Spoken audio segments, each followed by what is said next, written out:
네, 함께 하나님 말씀 찾으시겠습니다.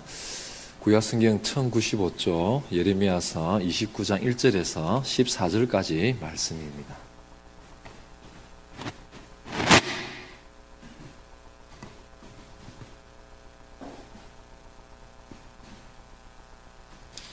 한 절씩 교독하시겠습니다.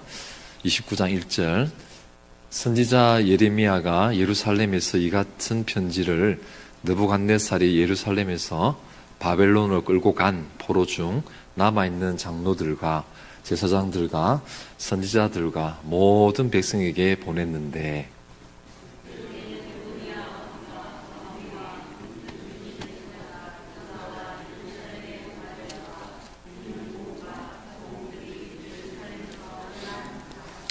유다의 왕 시드기야가 바벨론으로 보내어 바벨론을 왕 느부갓네살에게 가게 한 사반의 아들 엘라사와 힐기의 아들 그마랴 편으로 말하되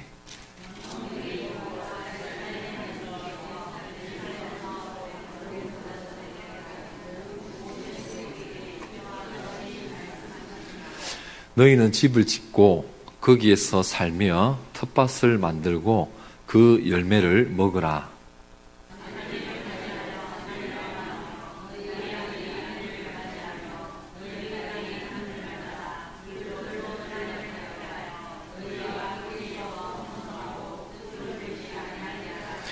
너희는 내가 사로잡혀 가게 한 그 성읍의 평안을 구하고 그를 위하여 여호와께 기도하라. 이는 그 성읍이 평안함으로 너희도 평안할 것임이라.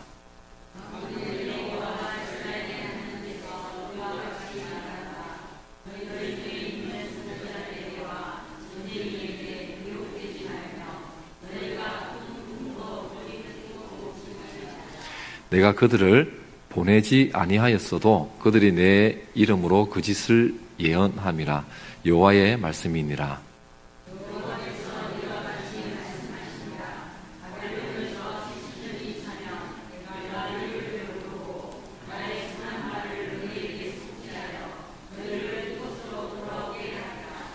여호와의 말씀이니라. 너희를 향한 나의 생각은 내가 안하니 평안이요 재앙이 아니니라. 너희에게 미래와 희망을 주는 것이니라.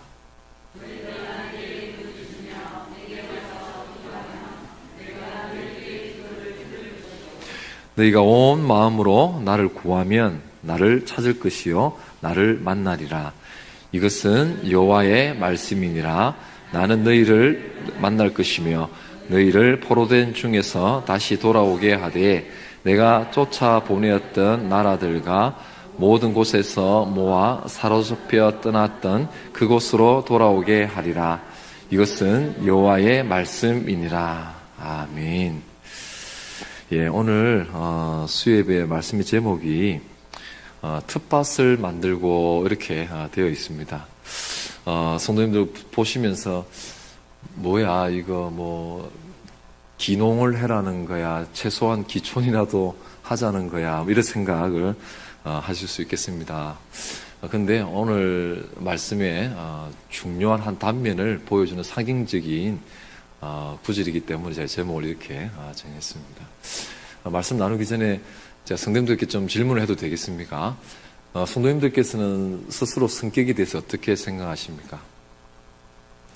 나는 대체로 긍정적이고 어떤 갈등 구조에 들어가도 긍정적으로 생각하는 편이다, 이런 분도 계실 것이고, 나는 왠지 모르겠지만 늘 좀 근심 걱정을 조금 달고 사는 편이다, 이런 분들도 아마 계실 것입니다. 여러분 눈치가 그러면 말하는 당신은 어떻습니까? 이런 표정인데 저희 입술을 한번 보십시오. 누가 뭘 한 사람 아무도 없는데 혼자 이렇게 걱정해가지고 입술이 이렇게 딱지하는 거 보면 참 저도 은근히 좀 걱정을 좀 갖고 있는 좀 그런, 안 그러고 싶은데 좀 그런 성향을 갖고 있는 것 같습니다. 오늘 제가 뭐 성격을 얘기하려고 하는 것이 아닙니다. 오히려 우리가 기뻐할 수도 있고 감사할 수 있다고 한다면 어려움이 있음에도 불구하고 우리가 긍정적으로 생각하고 이 시간을 의미 있다라고 말할 수 있는 이유를 우리의 성격이나 어떤 기분이 아니고 상황이 아니고 하나님의 약속, 하나님의 뜻 때문에 우리가 어렵더라도 우리는 기뻐하며 사는 것이 맞다라는 근거가 어디에 두고 사느냐, 그 얘기를 오늘 좀 나누고 싶은 것입니다. 누가 이런 말을 적어놨더라고요. 사람이 숨을 쉬지 못하면 몇 분을 견디지 못할까요? 예, 뭐 사람마다 다르겠지만 3분 정도 견딜 수 있다고 합니다. 보통 그렇다고 합니다. 그러면 물을 마시지 않으면 어느 정도 버텨낼 수 있겠습니까? 사람마다 다르겠지만 3일 혹은 7일 정도 이렇게 견딜 수 있다고 합니다. 그럼 음식을 먹지 못하면요? 예, 뭐 설들이 많은데 3주에서 21일이죠. 길게는 3개월까지 버틴 경우도 있었다고 합니다. 자, 그런데 소망이 없으면 단 1초도 살 수 없다. 이런 말이 있더라고요. 거기서 하고 싶어 하는 얘기는 사람이 아무리 배가 부르고 하더라도 삶의 의미를 찾지 못하면 너무 힘든 것이다. 라는 얘기를 하고 싶었던 것 같습니다. 오늘 본문을 읽었는데요. 앞부분을 읽으면서 아마 조금 이렇게 탁 머릿속에 안 들어왔을 것입니다. 저도 이 본문을 여러 번 묵상하면서도 너무 수식어들이 많다 이런 생각을 했거든요. 그래서 제가 국어 실력이 대단하지 않습니다만은 1절에서 3절 말씀을 제가 깔끔하게 한번 정리해 드리겠습니다. 예. 선지자 예레미야가 보냈습니다. 뭘 보냈을까요? 편지를요. 예, 누구에게요? 예루살렘에 있다가 바벨론으로 포로로 끌려간 사람들에게. 누구 편으로요? 3절 끝에 그마랴라는 사람 편으로 보냈다. 이게 요즘에. 근데 사람들이 막 등장하니까 이게 지금 뭐 왕 이름도 나오고 하니까 뭐 약간 좀 헷갈려요. 무슨 일이 있었다고요? 선지자 예레미야가 편지를 보냈다고요. 어디에요? 예루살렘 살다가 포로로 끌려가지고 지금 바벨론에 있는 사람들에게. 누구 편으로요? 그마랴라고 하는, 발음도 어렵습니다. 입을 많이 굴려야 됩니다. 예, 그마랴라는 사람 편으로 이렇게 보냈습니다. 자, 그래서 4절 같이 한번 읽겠습니다. 시작. 만군의 여호와 이스라엘의 하나님께서 예루살렘에서 바벨론으로 사로잡혀 가게 한 모든 포로에게 이와 같이 말씀하시니라. 아멘. 여러분, 남의 일이라고 생각하면 성경이 전혀 나의 것이 되지 않습니다. 그래서 쉽게 말해서 좀 감정이입을 좀 해주셔야 됩니다. 지금 우리가 마치 이 유다의 백성 입장이 되어가지고 바벨론 포로로 끌려갔다고 하겠습니다. 그렇게 생각해 주십시오. 끌려갔을 때 여러분 심정이 어떻겠습니까? 이루 말할 수 없는 것이죠. 오늘 낮에 우리 뭐라고 호칭을 붙여야 되고, 동백 근사님들이라고 해야 됩니까? 오늘, 예, 카페에서 이렇게 믹스 커피하고 비스켓 먹으면서 이런 얘기 했는데요. 일사후퇴, 그 다음에 배 탄 그거 어디입니까? 흥남부두, 그 이야기 한참 제가 들었습니다. 영화에서나 보던 이야기를 실제, 하시다 보니까, 제가 조금 놀라기도 했는데요.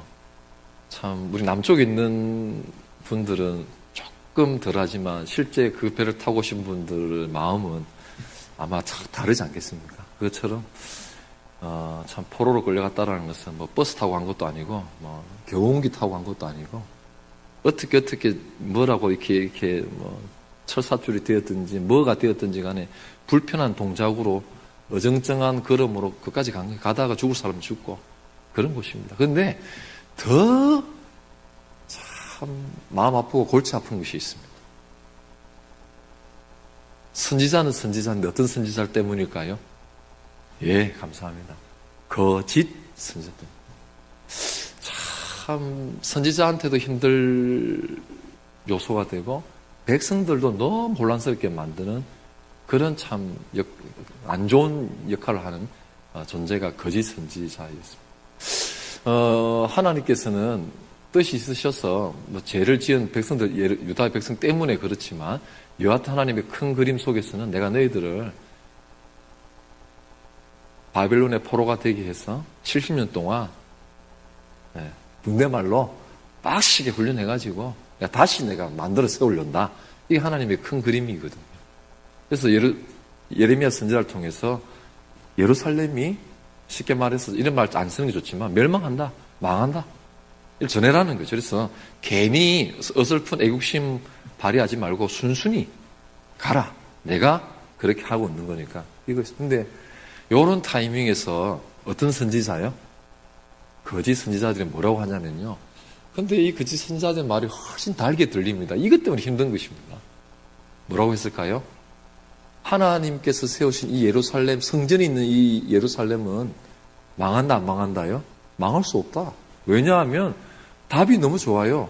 하나님께서 계시기 때문에 망할 수 없다는 것입니다. 그 말을 듣는 이스라엘 백성의 마음이 어땠을까요? 아멘! 하고 붙들고 싶지 않았겠습니까? 저도 아마 그 자리에 있었으면 그런 마음이 들었을 것 같습니다. 그런데 이러나 저러나 더 중요한 것은 무엇이냐면 누가 말했냐인 것입니다. 하나님의 의지가 어디 있느냐가 중요하지 이 말이 굉장히 그럴싸하다라는 것은 우리의 생각일 뿐인 줄로 믿습니다. 그래서 내가 듣기 좋다 이런 것이 중요한 것이 아니라 하나님께서 뭐라고 말씀하시는지 또 하나님께서 누구를 통해서 말씀하시는지가 중요한 것입니다. 그래서 거짓 선지자들이요 안 망한다. 결론은 어떻게 됐을까요? 망했죠. 자, 그러면 저 같으면요 제가 만약에 거짓 선지자이면 입이 쏙 들어가가지고 사람들 눈도 못 마주치고 숨어 다닐 것 같아요. 그렇지 않습니까? 그런데 포로로 끌려갔습니다. 우울한 날들을 보내고 있는 그들을 향해서 이제 거짓 선지자들 또 다른 거짓 선지자가 뭐라고 하는지 압니까? 이분에도 또 소망을 줄 듯한 그럴싸한 말을 또 해요. 뭐라고 했을까요? 하나님께서 2년 내로 바벨론에서 하나님의 모든 성물들을 다 챙겨가지고 다시 예루살렘으로 옮긴다고 말씀하셨다라는 소문들을 돌리는 것입니다. 아마 제가 거기 있었어도 아멘 하면서 하나님 그럴 줄 믿습니다. 저는 거기 또 응했을 것 같아요. 여러분 같았으면 어떻게 하셨을 것 같습니까? 얼마나 귀에 믿음의 말로 들리고 소망의 말로 들리겠습니까? 근데 하나님의 뜻은 어디 있었지요? 70년 동안 내가 거기서 너희들 솔직히 잘못했지 않냐. 다시 시작하자. 근데 이대로는 시작할 수 없고 70년 동안 농산훈련소에서 한번 이렇게 하듯이 믿음의 영광로에서 한번 이렇게 다시 한번 우리 모든 불순물들을 다 없애듯이 한번 하고 다시 성민이 이스라엘로 거듭나자. 이 하나님이 그리는 것이. 그래서요, 유다의 포로들이요, 바벨론에서 제가 좀 상상을 집어넣으면, 이거 짐을 풀어라는 건지, 말하라는 건지, 짐을 다시 싸라는 건지, 어쩌라는 건지, 혼란스러운 것입니다. 참, 지도자가 너무 중요한 것이거든요. 그래서 달콤한 말 잡을까? 이게 맞나, 안 맞나? 이러고 있는 상태에서 하나님께서 예레미야 선지자에게 뭘 쓰라고 했다고요? 편지 쓰라는 것입니다. 그래서 혼란스러워가지고 이러지도 못하고 뿌리를 내리지 못하고 어떻게 하라는 말인가 짐을 쌌다가 풀었다가 말았다가 이러고 있는 그들에게 정확하게 내 뜻은 이거다 라고 쓴 이야기가 바로 오늘의 이야기입니다. 그런데요, 뭐라고 썼을까요? 예, 맞습니다. 제일 처음에 뭐를 지으라고요? 예, 집 지어 보신 적 있으십니까? 예, 그러면 텃밭을 만들어 본 적 있으십니까? 예. 그리고 그 열매를 먹어라. 그 다음에 아내를 맞이해서 자녀를 낳아라. 너희 아들이 며느리를 이제 바라는 거죠. 그 다음에 너희 딸이 사위를 보라는 거죠. 그래서 거기에서 번성하고 줄어들지 아니하도록 해라. 그리고 너희들이 사는 그곳에서 그 성읍에 도시의 평안을 빌어라. 그게 세운 지도자들 원수라 생각하지 말고 정치인들 원수라 생각하지 말고 그들을 위해서도 기도하고 해라. 이런 이제 비슷한 뉘앙스 얘기가 쭉 이어집니다. 저는 이 이야기들을 쭉 들으면서 이렇게 들립니다. 한마디로 이렇게 저는 이렇게 요약해 봤습니다. 비록 너희들이 포로로 끌려가 있지만 내가 거기로 보냈다. 그러니 거기에서도 일상을 살아라. 이렇게 저는 정리가 되었습니다. 어떻습니까?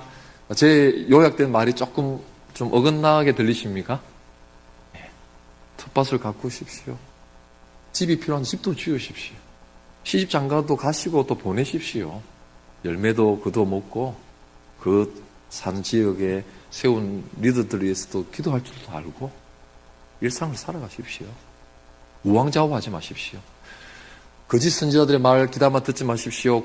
당신이 꿈에서 듣는다 하더라도 그 꿈조차도 믿지 마십시오. 하나님의 말씀만 듣고 따라가십시오. 이런 이제 얘기들이 계속 올라가는 것이죠. 여러분 뭐 세계관 이런 얘기 좀 들어본 적 있으시죠? 예, 없더라도 이럴 때는 좀 있다고 이렇게 해주시면 참 아름답습니다. 예, 굳이 양심을 지키면 이렇게 할 필요 없습니다. 세계관 이런 얘기가 있는데요. 이제 우리가 살아가는 이렇던 세상을, 우리 인생을 어떻게 바라볼 거냐, 뭐 이런 거지요. 쉽게 말해서. 크게 두 가지로 나눠보면 일단 하나님 신이 있다 없다로 나눌 수 있겠죠. 근데 오늘 이 시간은 신이 없다라고 생각하는 아예 그것은 좀 제외해놓고 소위 말하는 그리스도인들이 가질 수 있는 좀 생각으로 제안해서 얘기를 좀 해보고 싶습니다. 그래서 세 가지로 한번 나눠보려고 하는데요. 여러분 그 염세주의라고 하면 무슨 말인지 아시죠? 비관주의. 예. 이 지금의 이 현세를 부정하고 영원한 세계만을 소망하고 기대하는 것입니다. 그래서 영원한 세계, 우리는 말하면 하나님의 나라 천국, 그걸 소망하는 것은 전혀 나쁜 것이 아닙니다. 그런데 문제는 지금의 이 시점에 대해서는 비관적인 것이 이제 문제가 되는 것이죠. 자, 두 번째는요. 1번하고 첫 번째하고 좀 비슷할 수도 있겠습니다만은 조금은 다릅니다.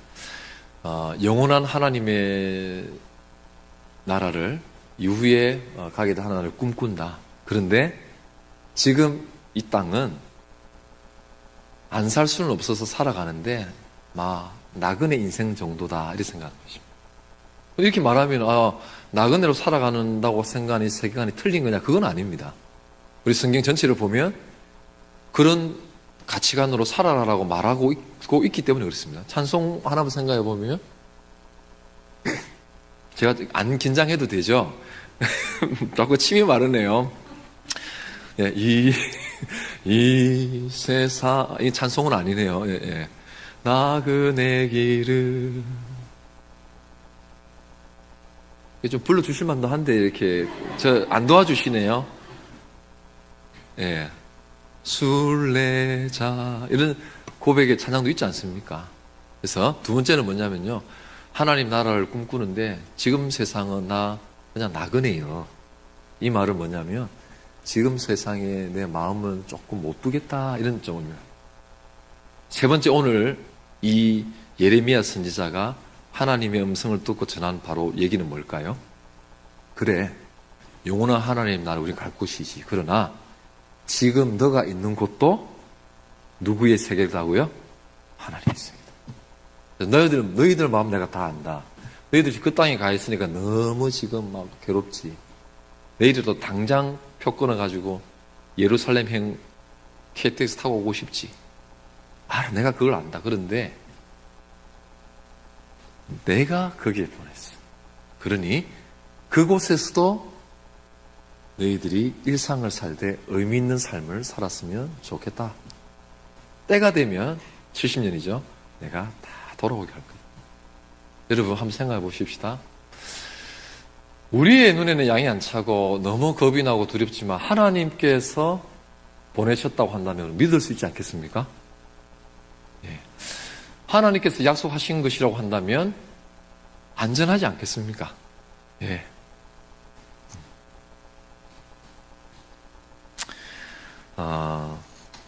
할 얘기 없으면 뭐 군대 얘기한다 뭐 이렇게 생각하실 수 있는데 꼭 그렇진 않습니다. 오늘 얘기가 너무 일맥상통해서 제가 연소한 제가 군대 얘기를 끄집어 좀 내겠습니다. 자대 배치를 받고 있으니까 이제 제가 1병 때였는지 2등병 이제 좀 헷갈립니다. 여하튼 이제 좀 속된 말로 짬밥이 안 될 때였는데요. 뭐 혹한기니 이런 것 때문에 한 4일, 5일 정도 밖에서 이렇게 텐트 치고 살 때가 있습니다. 훈련이 다 끝나고 다시 다 텐트 다 긋고 이제 돌아가려고 군장까지 다 얹고 포판 얹고 다 그럴 때 저는 이제 또 긴장하고 있는데 한 고참이 소리를 크게 내더라고요. 자, 집으로 가자. 저는 집은 부산인데 뭐지? 자기 집으로 가자 한 것 같지는 않고 생각해보니까 부대 내무실로 가자라는 말인 거예요. 저는 그 말에 좀 동의가 안 됐습니다. 왜냐하면 제가 편안히 쉴 수 있는 곳은 어디라고 생각했기 때문일까요? 부산 집이었거든요. 고참은 내무실을 가자. 그리고 시간이 1년하고도 몇 개월 더 지난 것 같습니다. 제가 이제 속된 말로 짬밥이 좀 됐습니다. 또 밖에서 훈련을 또 뛰고 다 정리하고 적어도 또 발설을 할 수 있는 좀 됐습니다. 견장 좀 차고 제가 뭐라 했을까요? 자, 집으로 가자 했어요. 그 고참 말이 기억이 나가지고 이게 뭘까요? 이제 저도 어느 정도 좀 시간이 지나고 견장도 차고 하니까 그 어색했던 그 군부대의 내무실이 이제 내게 의미 있는 곳으로 되었다라는 고백이 나온 것이죠. 네. 그렇게 어색하던 그곳이 그래서요. 제가 군생활을 다 잘했다 이렇게 말하면 모자라 믿기 때문에 거짓말밖에 안 되겠지만 조금만 말씀드리면 크리스마스가 되면은 군종들이 다 이제 낮 일과 보내고 낮 일과를 보내고 쉴 수 있는 시간에 모여가지고 크리스마스 다가온다고 성극 준비했습니다. 네. 그래서 그 연극 성극 대충 내용이 이거였는데요. 일본 순사한테 고난을 당하는 그리스도인, 그 일제 강점기 때의 이야기였습니다. 저는 어떤 역할을 했냐면요. 일본 순사였습니다. 예. 그래서요, 의자 이래 묶여있는 그 크리찬 의자를 이렇게 발로 꽉 차면서, 조선제! 막 이렇게 좀 악당을 부리는 그런 역할을 했습니다. 거기에 동아리에서 연극을 좀 했던 그 군종이 있어가지고 그 사람이 연출을 이렇게 전체를 이끌어줘가지고 너무 참 그럴싸하게 해봤습니다. 그래가지고요 군종 장교이셨던 그 소령되는 그 크리스찬 집사님이셨죠. 그분들이요 저희들이 이렇게 크리스마스 때 일반 사병들 초청해서 올 사람들 다 오라 해가지고 우리 본당보다는 작습니다. 한 3분의 2 정도 되는 곳에 가득 찼어요.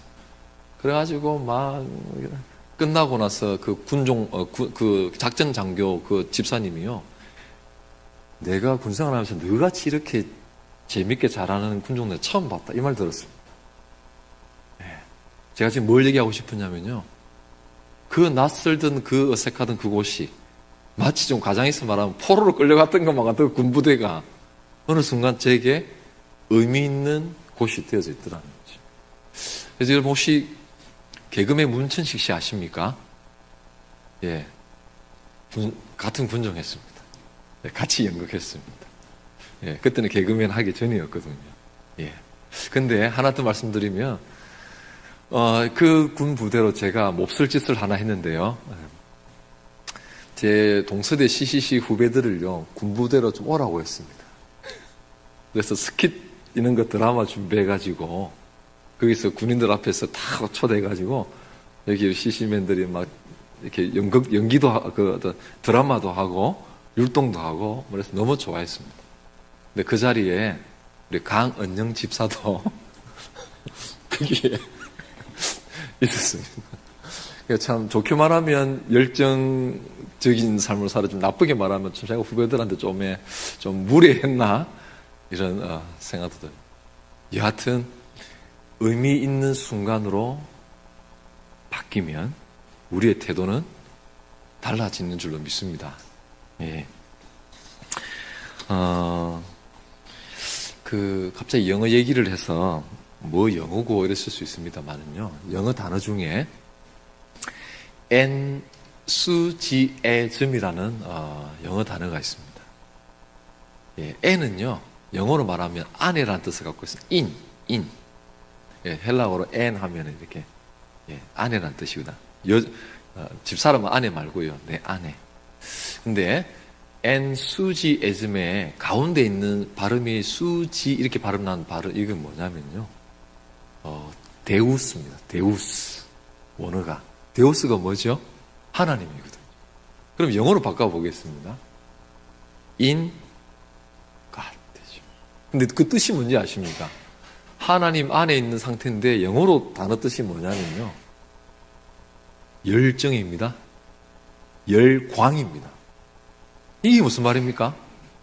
그러면 하나님 안에 있다라는 말이 열광, 열정이라 한다면 그 단어가 누가 합의해서 만든 것인지는 모르겠지만 하나님 안에 있다라는 것은 곧 이렇게 살아갈 수 없다라는 것이죠. 내 속에 하나님 있다고 한다면 어떻게 해요? 열정적으로 열광하며 살아간다라고 누가 합의한지는 모르겠지만 사람들이 그렇게 생각한 것입니다. 그래서 우리가 지금 하나님 안에 있음에 확신하고 그렇게 살아갈 수 있다고 한다면 우리는요 쭉 처져서 살아가지 않고 다른 눈빛으로 그렇게 살아갈 수 있을 줄로 믿습니다. 제가 말씀을 준비하면서 제 스스로에게 한번 질문해 봤습니다. 그래, 오늘 이 예레미야서 29장의 본문과 나의 해석은 다 맞아떨어졌다. 다 좋다. 그러면 너는 이 말씀을 준비했고 묵상했고 설교까지 준비하는데 너는 진짜 의미를 찾고 있어서 지금 기쁘고 확신에 차서 감사하는 마음으로 살아가고 있나? 제 스스로에게 한번 물어봤어요. 그렇지 않습니까? 분명히 하나님 말씀은 정확하고 포로이지만 텃밭을 만들어라. 일상을 살아라 이 사람들아. 기죽고 있지 말고 비록이 포로지만. 아멘. 그런데 실제 내가 그것을 그렇게 머리로만 아멘이 아니라 내가 실제로 살아가고 있냐라는 질문도 틀린 것이고 그게 제게 고민이 되는 것이죠. 그게 진짜 받아내고 있느냐고 제 스스로 이렇게 질문을 해봤습니다. 그래서 제가 답 대신에요. 제가 우리 어른 성도님들 앞에서 경험을 나눈다라는 것은 상당히 위험한 본전을 건져내기가 상당히 어려운 것임을 알매도 불구하고 오늘 제 이 질문에 스스로 답하는 마음으로 제 이야기를 조금 하려고 합니다. 들어봐 주실 텐가요? 예. 돌아가시면서 고작 그 얘기 갖고 이러시면 안 됩니다. 예. 제가 앞에 있는 교회에서 제가 조금 급하게 나오면서 그때는 제가 젊었든지 앞뒤도 재지 않고 교회를 나왔습니다. 그때는 제가 어렵다고 생각했습니다. 그리고 다 뒤에까지 다 계산하면 제가 어렵지 못하다고 생각해서 앞뒤도 안 재고 제가 썩 좋은 얘기는 아름다운 얘기는 아닙니다. 죄송합니다. 교회를 하죠. 그리고 제가 교회에 파트 교육자로 교육 목사로 있게 됐습니다. 말 그대로 주말 사역만 하기 때문에 사례가 좀 부족함이 있지요. 그래서 갑작스럽게 탁 된 것은 제가 가장으로서 주중에 생활비를 벌어야 되는 그런 상황에 탁 놓였습니다. 그 계산을 제가 못한 건지 툭 이렇게 상황에 떨어뜨려졌습니다. 그래서 다 얘기하면 너무 길고 한 번도 해보지 못했던 일들을 순전히 생계를 위해서 제가 하게 되었습니다. 친구가 사장으로 있는 영업하는 곳에도 가봤고 이런 정도 해보다가 심지어는 제가 뭐 부끄럼 없이 제가 얘기합니다. 주관에서 얘기하는 것이니까 험이다고 생각하지 마시고 들어주십시오. 예, 다 기도의 제목이고 우리 삶의 일부분이라고 생각하고 그 없이 말씀 나눕니다. 제가 그 더운 여름에 한 3, 4개월 정도 일용직으로 건축 아파트 짓는 곳에 주택 짓는 곳에도 갔었습니다. 새벽에 까만 가방을 메고 지하철이나 버스를 탔는데 아는 사람을 만날까봐 너무 걱정이 됐습니다. 한편으로는 이 시간이 내게 합력의 선을 이루고 내게 분명히 약이 될 것임을 믿으면서도 부끄러운 거는 어떻게 할 수가 없었습니다. 근데 그것도 사실이면서도 그런 와중에도 지금의 이 경험이 분명히 해석될 때가 올 것이다라는 믿음은 제가 있었습니다. 그래서 사장에게 피해만 안 되면 다양한 경험을 해보는 것도 내게는 좋겠다라는 생각도 그 와중에도 들었습니다. 그래서 주야간 보호센터에서도 제가 일을 해봤습니다. 본고로 운전도 어르신들 해드리고 또 시간이 딱 되면 그 전에 식기에 34인분 딱 세팅 4층씩 착착 올려가지고 밥이 착착 나가게 하고 설거지도 탁 하고 이런 것도 해봤습니다. 그리고 집도 지어봤습니다. 경장북도 주택도 지어보고 그런 시간들을 보냈습니다. 분명히 내게 의미 있는 시간이 될 것이다라고 스스로에게 말하면서도 부끄러워하는 제 모습을 솔직히 느꼈습니다. 그러면서도 저는 하나님께서 언젠가는 이것을 해석하게 될 때가 올 것이다라는 믿음을 갖고 있었고 지금쯤 볼 때에 저는 그 시간들이 정말 원치도 않았던 시간이고 원하지도 않았던 시간이고 돌아가고 싶은 시간도 아니지만 제게 이야기 되었고 하나님께서 성도님들의 삶을 조금이라도 이해할 수 있도록 저를 훈련시킨 시간이라고 생각하고 그 다음에 제가 조금이나마 단단해지는 시간이 되어졌다 이렇게 저는 고백할 수가 있습니다. 제가 왜 이 말씀을 드리냐면요. 오늘 말씀을 정리하려고 하는데요. 포로로 끌려간다는 것은 절대 우아하거나 뭐 아름다운 게 아니지 않습니까? 사람이 힘든 것은요. 의미를 찾지 못하면 단 1초도 살 수 없다라는 서두의 얘기처럼 의미를 발견하지 못하면 해석할 수 있는 힘이 없으면 단 1초도 살아낼 수 없습니다. 그런데 비록 힘들고 매몰찬 상황이 놓인다 하더라도 해석해낼 수 있다고 한다면 더 정확하게 말하면 하나님께서 이 사실을 알고 계신다고 한다면 하나님께서 나를 이 자리에 보냈다라고 믿을 수 있다고 한다면 우리의 삶의 태도는 바뀔 수 있는 줄로 믿습니다. 사실 내 힘으로는 안 되지만 그래도 어렵게라도 그렇게 믿음을 한 발이라도 얹을 수 있는 것입니다. 그래서 바벨론은 포로로 끌려갔던 그들이 이 말씀을 듣고 견디어냈던 것처럼 우리도 원치 않는 상황에 놓였을 때에 너무나도 이해 안 되는 상황에 놓였을 때에 이 말씀을 기억하면서 포기하거나 하는 것이 아니라 하나님께서 뭘 만들라고요? 텃밭을 만들어. 그 열매를 먹어라. 상추도 심고 뭐 이 세상 삶에 의미 없다. 웃을 일이 어디 있노? 이래 살지 마시고 텃밭을 갖고 상추도 심고 추억의 그런 텃밭도 만들고 제가 너무 중요한 얘기를 한 가지 안 하고 마칠 뻔했네요. 이 얘기만 하고 말씀을 매듭 짓겠습니다. 큰 아픔을 겪은 한 사람이 있는데요. 이 사람이 쓴 책입니다. 제가 이 정도의 경험이 있는 사람의 얘기면 우리가 귀담아 들을 수 있어야 되겠다라고 생각해서 이 책을 간단하게 좀 정리해 봤는데요. 책 제목은 하나님의 뜻이라는 책 제목입니다.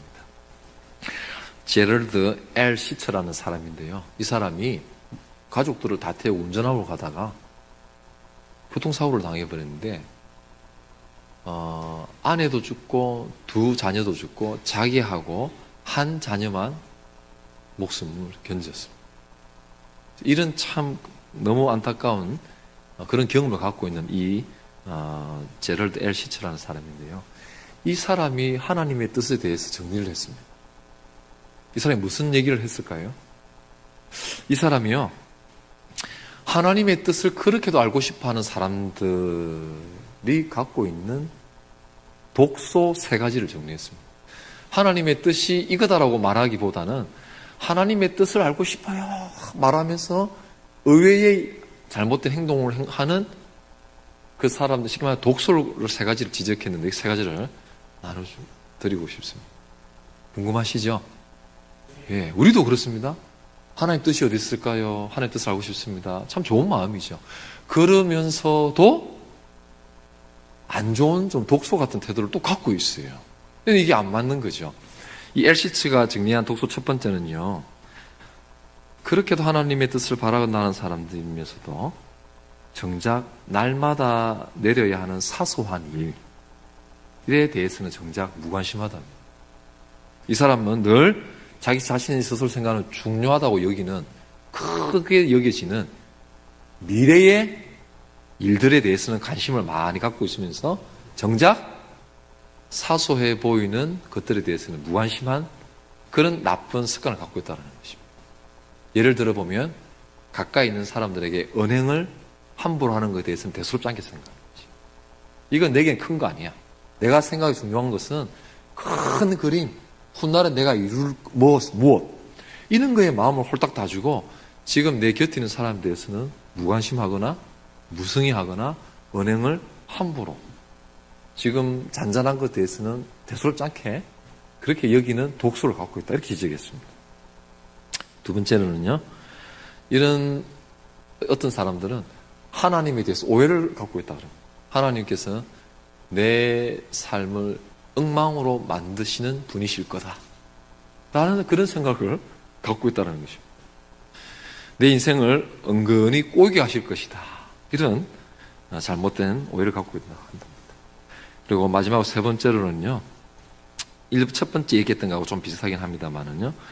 늘 미래에 대해서 앞날에 대해서 집중하는 나머지 관심을 많이 가지는 나머지 집착한다라는 것입니다. 여러분 집착이라는 건 미래에 대한 어떤 궁금증이라는 것은요. 이 저자가 말하기를 고대로부터 사람들이 갖고 있는 관심사이면서 그래서 인간들은 늘 미래를 점치는 것을 해왔다고 합니다. 그래서 전쟁을 앞두고도 전쟁의 승패를 놓고도 짐승의 배를 갈라가지고 간을 꺼내서 간의 색깔을 보고 전쟁에 승리하니 안 하니 이런 점을 쳐왔다고. 한마디로 말하면 무엇이냐면 미래에 대한 지나친 관심은 불신앙이다 라는 얘기를 이 저자가 하고 있습니다. 저자는요. 미래는 통제할 수 없는 하나님의 영역이다. 그래서 자신의 힘으로 과도하게 미래를 통제하려고 한다는 것은 욕심이며 불신앙이다. 이렇게 정리를 내리고 있습니다. 예. 말씀을 아까 정리했는데 또 한 번 더 정리하면 이렇습니다. 예.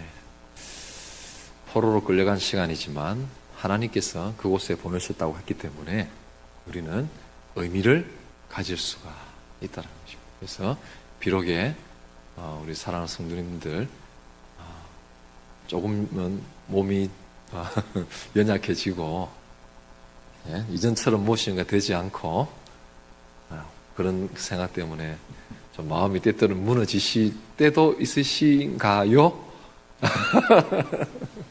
영 없지는 않으시죠? 예. 예, 맞다고 하면 믿음 없는 사람이 되기 때문에 아무도 끄떡도 안 하시네요. 예, 그럴 때가 있을 것입니다. 그러나 오늘 말씀대로 우리가 적용한다면 죄송합니다. 이 지금 우리 노년의 시간도 하나님께서 보실 때엔 의미 있는 시간. 이 걸음도 하나님께서 다 알고 계시고 보고 계시는 시간이기 때문에 나는 이 시간 의미 없다. 그냥 하나님의 죽어가는 하나님의 나라만 소망한다. 이러시는 것은 그렇게 성경에서 지지하는 것이 아닌 줄 알고 이 시간도 의미 있는 삶을 살아가는 저와 여러분 되시기를 축복합니다.